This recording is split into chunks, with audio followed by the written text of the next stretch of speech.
Salut les actifs et bienvenue sur la chaîne dédiée à l'immobilier neuf. Si je vous dis que lorsque j'effectue un achat, c'est pour pallier à une souffrance, vous me croyez? Si je vous dis que plus la souffrance est forte, plus l'affect au prix est faible, est-ce que vous me suivez toujours? Dans cette vidéo, tout de suite, on va voir comment exploiter ces postulats pour faire notre job de vendeur plus haut, plus vite, plus fort. S'il y a des questions, des commentaires, des observations, des incompréhensions ou même des désaccords, vous connaissez le chemin, c'est en commentaire là en dessous. Pour ne rien rater, on s'abonne, on like et on diffuse à la famille, à l'entourage et sur les réseaux sociaux. La maison vous remercie par anticipation. Pour commencer, je vais définir ce que j'appelle une souffrance. Pour ceux qui connaissent la pyramide de Maslow et les équivalents, il existe une littérature extrêmement complète, très bien rédigée, vers laquelle je vous invite à vous orienter si vous voulez davantage d'informations. Moi, je vais me limiter à dire qu'une souffrance, c'est un besoin qui n'est pas satisfait. Ce besoin peut être complètement futile et aller quasiment jusqu'à la survie. Prenons comme exemple la soif. La soif peut être une sensation de soif très légère et peut malheureusement, si elle n'est pas satisfaite, conduire jusqu'à la mort. Développons cet exemple pour bien comprendre de quoi il s'agit. Là, j'ai une toute légère sensation de soif. Mais le fait de couper, d'arrêter la vidéo, fait que un verre d'eau que je vais considérer comme gratuit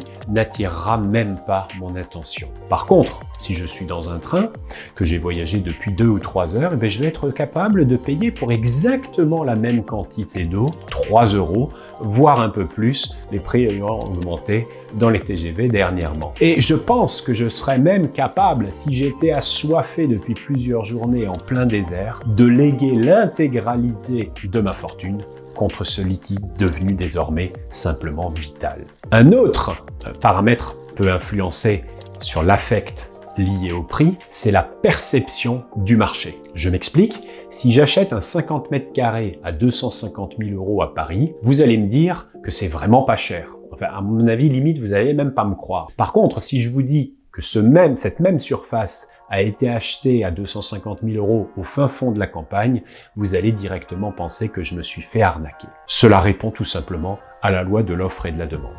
Dans cette vidéo, je choisis de ne pas tenir compte de ce paramètre pour une raison relativement simple, c'est que je considère que dans le neuf, le client peut choisir son degré de finition sans avoir à tenir compte d'une éventuelle influence des prix par rapport à d'éventuelles pénuries. Pour exploiter ce postulat au mieux, la première étape consiste à effectuer une découverte puissante. Il est strictement interdit de penser à la place du client. Pourquoi je dis ça? Lors de coaching et de débriefing commerciaux, j'entends souvent le vendeur, lorsque je le questionne sur la motivation de son prospect, me répondre en commençant par « Je crois que, j'imagine qu'il semblerait logique que… » Ces mots trahissent une question qui n'a pas été posée et une découverte incomplète. C'est-à-dire que vous allez donc transposer ce qui est important pour vous aux pensées de votre client. Et donc la conséquence sera que vous vendrez aux gens qui ont le même système de pensée que vous. C'est très bien,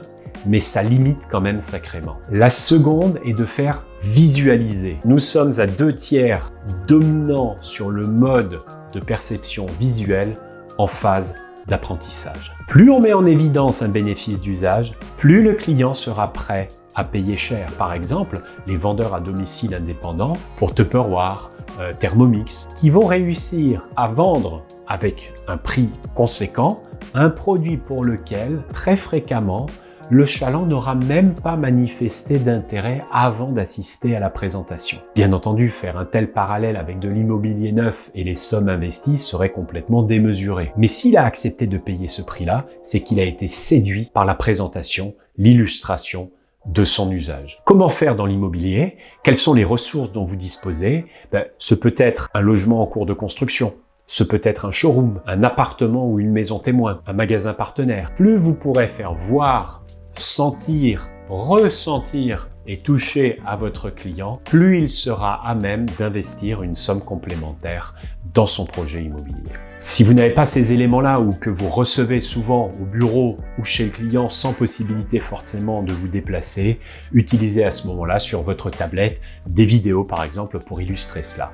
Je le rappelle, À 2/3, nous sommes à dominante visuelle en phase d'apprentissage. Enfin, pensez que la clientèle a beaucoup évolué. À part sur la région parisienne et le littoral, il y a 20 ans, nous avions une grande dominante de clientèle primo-accédant. Ce qui équivaut à dire que le prix était condition sine qua non à la réalisation de leur projet. Aujourd'hui, nous avons, encore une fois, à de rares exceptions près, une dominante de secondo accédant. Et un secondo accédant est fatalement une clientèle qui recherche à mieux vivre. Ils le disent très bien quand vous leur posez la question de la motivation à déménager. Ils disent « Oui, on n'est pas à la rue, si on déménage, c'est pour avoir quelque chose de mieux. » Non, sans deck. Oui, ça je m'en doute que t'es pas à la rue. Moi perso, jamais vendu à un SDF. Et j'imagine bien que si tu déménages, c'est pas une arme anti-karma où tu te dis, là j'ai passé 5-6 ans super heureux dans ma maison ou dans mon appart, allez-y, je vais déménager, histoire de manger un peu mon pain noir et dans quelques années, on s'achètera quelque chose de bien. Restons sérieux, on peut être dans ce cas de figure lorsqu'il y a des déménagements qui sont entre guillemets obligés. Divorce, mutation professionnelle, etc. On va faire simple, on va ramener ces éléments-là à la primo-accession et nous restons centrés sur le secondo qui a intantiné les moyens de ses ambitions.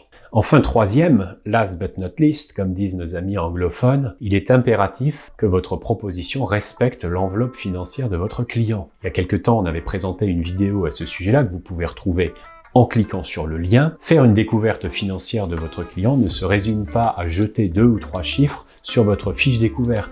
Il s'agit de faire une découverte profonde avec tous les paramètres constitutifs pour arriver au final à une enveloppe. Si le sujet vous intéresse, encore une fois, suivez le lien. Pourquoi j'insiste sur ce point? Tout simplement parce que depuis 2022 et la forte inflation, notre clientèle est désorientée et a bien du mal à fixer un juste tarif, y compris pour les clients qui vous indiquent en début d'entretien avoir la tête sur les épaules. Une fois que ces éléments sont réunis, je les résume. Petit 1, avoir fait une découverte puissante et savoir ce qui motive vraiment votre client. Deuxièmement, lui avoir permis de visualiser et de vivre les bénéfices clients. Et troisième, de faire une proposition dans une enveloppe qu'il puisse assumer. Il vous suffira, avec un petit peu d'habileté commerciale, à présenter cela, à le mettre en musique pour conditionner votre client et lui faire prendre une décision favorable. Si vous appliquez cette méthodologie-là, je ne vous promets pas la victoire à chaque fois. Par contre, je vous garantis, vous serez en demi, voire en finale sur chaque dossier. Voilà, je vous laisse tranquille pour aujourd'hui. Les consignes, commentaires, accords, désaccords, c'est en dessous. On like, on diffuse, on transmet et moi je vous dis à très vite pour une nouvelle vidéo. Bonne journée, bye.